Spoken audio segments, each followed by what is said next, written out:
Okay. We've got a 1923 General Electric refrigerator, and next to it there we've got an early De Laval separator for separating cream from skim milk, and next to it a dilution separator that achieved the separation of cream from milk by mixing warm milk and cold water and letting it set for about 3 hours. The cream would rise. Behind it is a fanning mill where the farmer would place the grain for seed in the hopper and blow a stream of air across it to get rid of the lightweight kernels and the dust and chaff. Next to that, we've got a chicken egg incubator that was heated with kerosene lamp. And then swinging over to the right, we've got the wheel with the section of belt and buckets from the 1863 green grain elevator here in Middleton. Mm-hmm. The beer keg? That's the beer keg there is from the Pheasant Branch Brewery. Mm-hmm.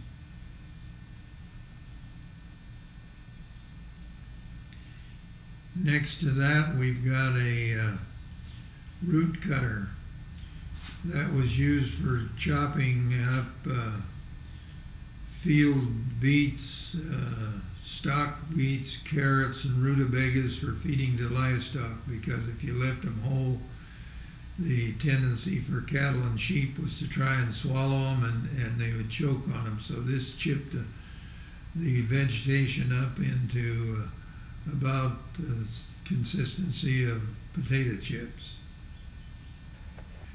On the back wall, we've got an example of an early horse fly net over there behind the buggy. Behind the buggy.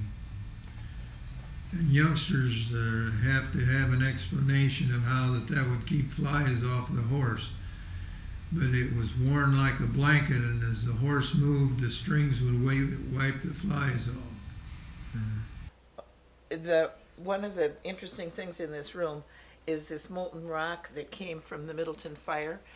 In 1900, Middleton had a terrible fire, and the rock came out of the fire afterwards. And then fairly recently, we got this picture that went through the fire. And another thing that went through the fire was this rug, which was ripped off the carpet in a house on Elmwood Street, which is a block over.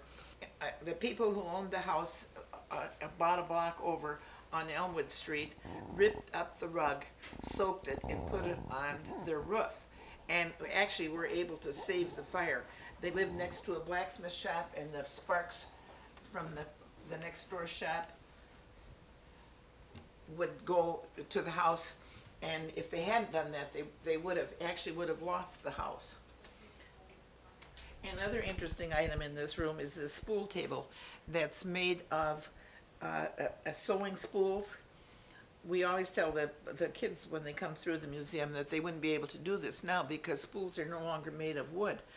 It was made by someone who, the spools were saved by someone who was a seamstress, so she had lots of spools of various kinds. But it is really a unique item.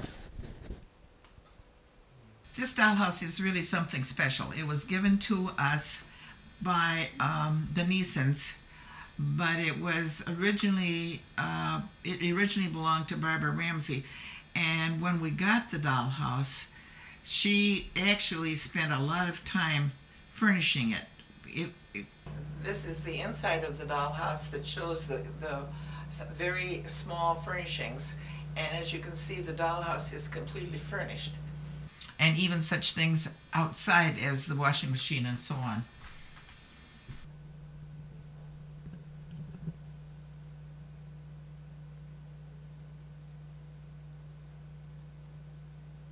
This is known as a hair wreath, and it was made of human hair back from the time when women wore long hair, and they would often snip off pieces from their friends, and then they would work it, they crochet it in with the sequins and little beads and things like that.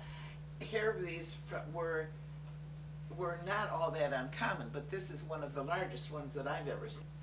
This rather unique bowl was given to us fairly recently, and it's not only unique in terms of the fact that it has a unique design, but also it was given for the 20th wedding anniversary of a couple, and the husband belonged, it was given by the German Men's Club, of which the husband was a member.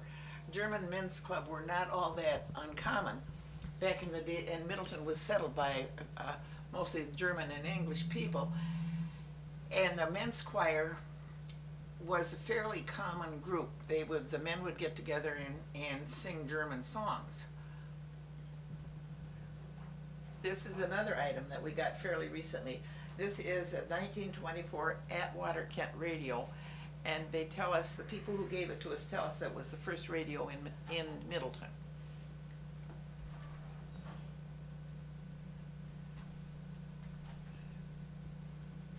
This house did not have central heating when it was built, so every room would have had a stove like this, and usually the stove might have been heated by wood, but probably it would also have been heated by coal. And another interesting item is this little container for coals. This you would have, if you were riding in a horse and buggy, you would have put coals in the container, and then you would have put it in at your feet when you went riding by horse and buggy in the cold winter weather. This is known as a stereopticon. It magnifies the pictures that were placed in it, and it would be the family entertainment. They'd have a bunch of these pictures, and the entertainment for like Sunday afternoon would be looking at the pictures. And these were double pictures, but you would look at them through the front, and the pictures would be magnified, and that's what the family would use for some of their entertainment. We call this our children's room, and in this room we have a number of interesting items, interesting toys, and things that relate to some of the early schools in Middleton. This doll is an especially nice doll that came from a doll collector in Middleton, but the doll originally belonged to the daughter of one of the Ringling brothers. The dolls over here, which we recently acquired, were given to the daughter of a prominent Middleton dentist, and the dolls were dressed by her grandmother. And this doll is one of the dolls from the Pleasant Company, which was the Middleton Company. Then we also have a number of items from the Middleton schools. This is a globe from one of the schools, and somebody has identified Middleton on the globe. In addition to the globe, we have maps that came from, relief maps that came from one of the Middleton schools. We have a desk from the school. The other interesting things in this room, I think, are the diplomas on the wall. These are high school diplomas, and you'll notice the size of them. They're really very large.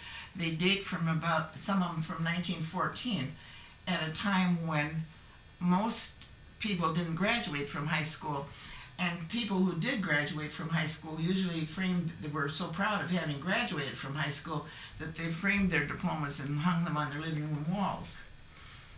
This toy is of special interest. It's a toy bus that came from the 1933 Chicago World's Fair, and is a replica of the buses that people rode around the fairgrounds. Over here we have some Shirley Temple dishes. People would send in cereal boxes and would be to acquire the dishes with a picture of Shirley Temple on them. Down here we have a croquet set, which was a very popular game for many years. It was a lawn game, and people really could get very skillful at playing the game. The little red chair is was from one of the Middleton schools, and it was the first item that was donated to the museum.